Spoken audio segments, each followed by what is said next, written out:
अलैकुम प्यारे दोस्तों, जुल्फी नॉलेज लैंड वर्ल्ड में खुश आमदीद। गाजी नोवेल। ये महीने की शुरू की तारीखें थीं। इस रेस्टोरेंट में मुझे ज़्यादा इंतज़ार नहीं करना पड़ा। गालबन तीसरा या चौथा दिन था जब मेरे साथी ने रेस्टोरेंट में आकर मुझे इशारा किया और थोड़ी देर के बाद हम इस बालाखाने के नीचे खड़े थे जिसमें यशुनत गया था। मैंने एक साथी को रुखसत किया क्योंकि इस शाम मेरा प्रोग्राम सिर्फ यशुनत से मिलने और इससे ताल्लुकात पैदा करने का था। मैं बालाखाने की सीढ़ियाँ चढ़कर इस सजे सजाए कमरे में पहुंच गया जहाँ नाच गाना होता था। नशिस्त फर्शी थी, चारों तरफ गाँव तकिए करीने से रखे हुए थे। अभी महफिल शुरू नहीं हुई थी। नायिका ने मुझे खुश आमदीद कहा। मैं यशुनत के साथ की नशिस्त पर बैठ गया। चंद मिनटों के अंदर मुझे एक नकली तश्तरी में चांदी के वर्क में लिपटा पान पेश किया गया।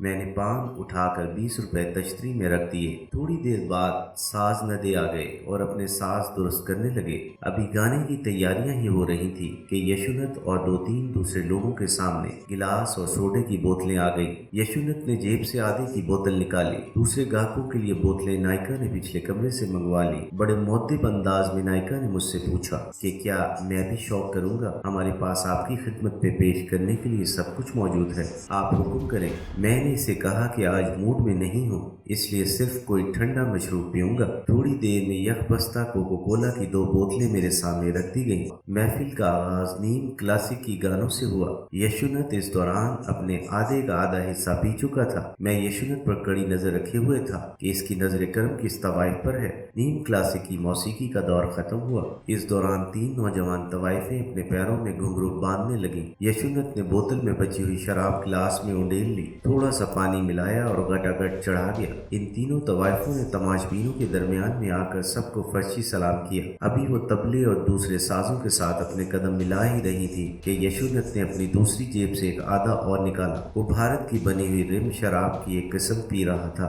चूंकि पूरी बोतल गोल और आधी चपटी होती है, इसलिए बासानी जेब में आ जाती है। यशुनत ने दूसरी बोतल से भी कुछ रिम गिलास में उंडेली और इसे चढ़ा गया। अब वो पूरी तरह से नशे में चूर था। जब गाना शुरू हुआ तो वेल 1 रुपए की थी। नाचने वाली तीनों लड़कियों ने रक्स शुरू किया। इन तीनों के कदम और रक्स के जाविये एक दूसरे से इतने मिले हुए थे कि वो एक ही जिस्म के 3 हिस्से दिखाई देती थी। इनके रक्स ने महफिल को गरमा दिया। वेल अब 1 रुपए से बढ़कर 5 रुपए हो चुकी थी। मुझे चूंकि वहां पर यशुनत को अपनी तरफ मतवज्जो करना और तवाइफों पर अपनी अमारत का रोब डालना था, लिहाजा मैंने 10 रुपए की वेल शुरू की। बालाखानों का रवाज है कि जो ज्यादा वेल पेश करे इसी के सामने जाकर नाचना या नाचते हुए बैठकर वेल लेना होता है। 10 रुपए की वेल पर दूसरे तमाशबीन कुछ चौंक से गए और रुपए के 10 नोटों का पैकेट बनाकर वेल देनी शुरू की, लेकिन वेल देने में वक्फा बढ़ा दिया। यही वक्त था जब मुझे अपनी अमारत का सिक्का बिठाना था। मैंने वेल 20 रुपए कर दी। बालाखानों का असूल है कि बैक वक्त अगर 2 या ज्यादा तमाशबीन वेल पेश करें तो ज्यादा वेल देने वाले के पास तवाइफ पहले आती है। मैं अपने हमरा खासी रकम ले गया था। 20 रुपए के नोटों की एक गड्डी के अलावा 100 रुपए के 60 नोट मेरे पास थे।